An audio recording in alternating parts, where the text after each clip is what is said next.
नमस्कार मित्रों। एक सुखद भी है और दुखद मामला भी है, लेकिन दुखद तो इसलिए है कि उसकी जो पृष्ठभूमि है वो दुखद है, और सुखद इसलिए कि उसका एक समाधान का एक तरीका निकाला गया है।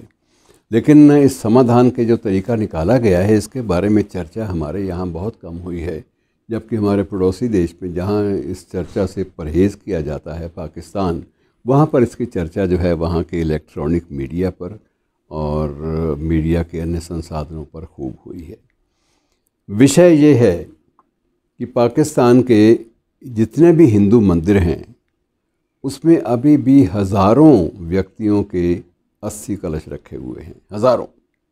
और ये संख्या हज़ारों में ही है। मैं आपको जैसे बता रहा हूँ, अतीत में जो होता था कि जब संबंध सामान्य थे तो उनमें से कोई भी एक या दो या एक दल 80 कलश लोगों के भी लेकर विशेष वीज़ा प्राप्त करने के बाद भारत की या हरिद्वार की यात्रा पर जाता था और वहाँ पर 80 कलशों का विसर्जन किया जाता था।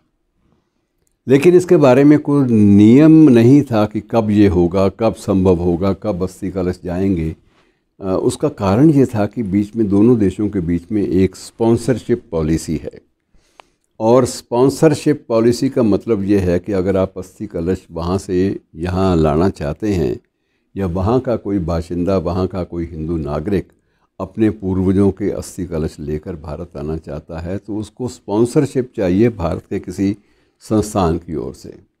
ये स्पॉन्सरशिप पॉलिसी इस बारे में बहुत बड़ी बाधा अब तक रही है, जिस बाधा के फलस्वरूप हज़ारों की संख्या में हिंदुओं के जो 80 कलश हैं जो दिवंगत हो जाते हैं, क्योंकि गंगा में जब तक उनको प्रवाहित ना किया जाए तब तक ये माना जाता है कि इनकी गति नहीं होगी, तब तक ये प्रेत योनि में रहेंगे। ऐसी बहुत सारी भावनाएं जुड़ी हुई होती हैं। लेकिन ये पाकिस्तान ने अपनी ओर से पहली बार एक सुखद बात की है कि स्पॉन्सरशिप पॉलिसी का, यद्यपि जो कुछ उन्होंने घोषणा की है वो भारत के साथ मशवरा करने के बाद की है, लेकिन हम लोगों ने इसका इतना ज़्यादा प्रचार नहीं किया, और वहाँ इसका खूब प्रचार हो रहा है। वो भी नहीं चाहते कि बहुत सारे हज़ारों की संख्या में 80 कलश उनके देश में या उनके देश के किसी भी भाग के किसी एक मंदिर में पड़े रहें और उनको समेटा ना जाए। तो ये बड़ा एक पेचीदा सवाल है, और इसका संबंध जो है वो धार्मिक मान्यताओं से भी है और संवेदनशीलता से भी है।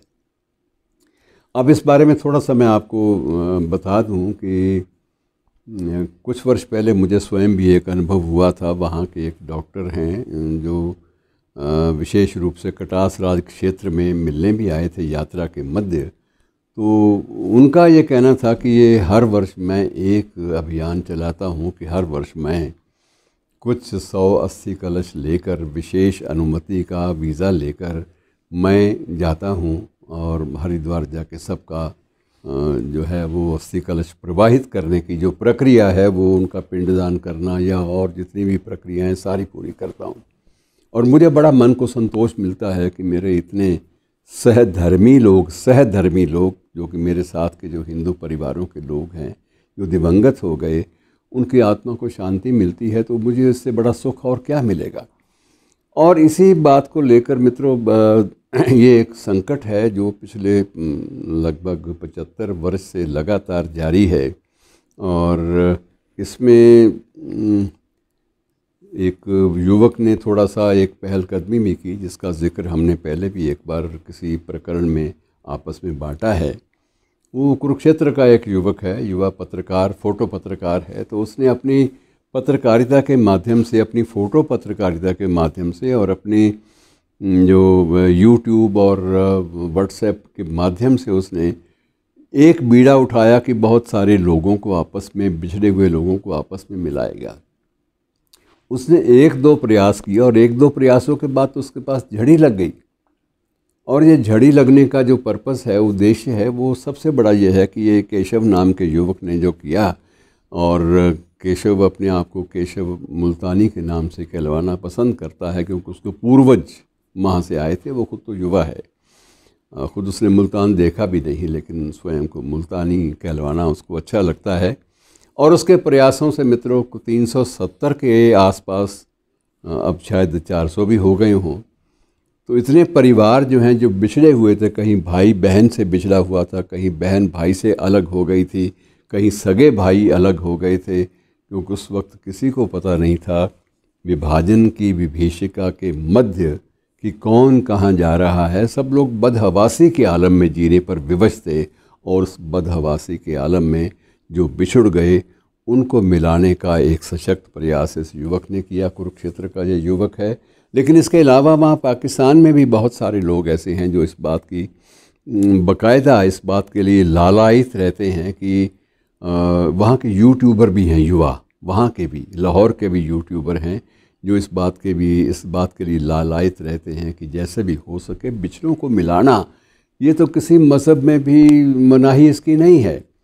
बिछड़े हुए लोग कौन हैं, किस धर्म से संबंध रखते हैं, इससे कोई फ़र्क नहीं पड़ता, लेकिन वो बिछड़े हुए हैं, वो पीड़ित हैं, उनका एक दुख है, और उनका दुख, उनकी पीड़ा, उनका अवसाद अगर उनकी ज़िंदगी का एक बहुत बड़ा जो हताशा में जीने पर विवश हैं, अगर वो बहुत बड़ा एक समस्या, बहुत बड़ा एक विषय जो है उसका समाधान कोई मिल जाता है उनके प्रयास से, तो उन्हें स्वागत इसका करना ही चाहिए। इस पर फिल्में भी बनी हैं, बहुत लोकप्रिय फिल्में आपके सामने।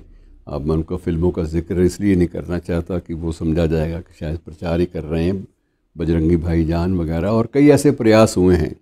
लेकिन कहने का मकसद ये है कि ये किसी एक फ़िल्म के प्रयास तक सीमित नहीं है, किसी एक युवा फ़ोटो पत्रकार तक ही सीमित नहीं है ये प्रयास, बल्कि ये प्रयास दोनों देशों में व्यापक स्तर पर हो रहे हैं, और इनकी जितनी भी चर्चा की जाए उतनी कम है।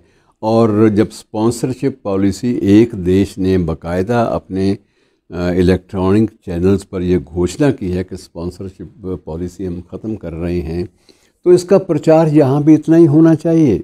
यहाँ भी तो बहुत सारे ऐसे हैं जो कि वहाँ दफन होना चाहते हैं, उनकी कब्रें वहाँ पर हैं।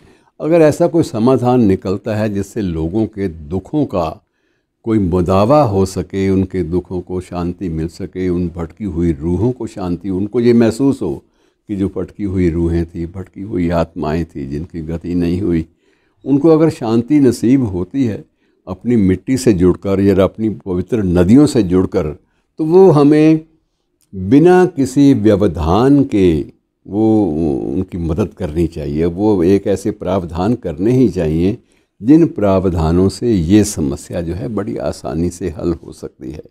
तो ये एक ऐसा मुद्दा है जिस पर भारत सरकार ने निर्णय ले भी लिए हों, तो उनकी वो विशेष रूप से जो विज्ञप्तियां हैं वो खुले में जारी होनी चाहिए, ताकि लोगों को पता चले।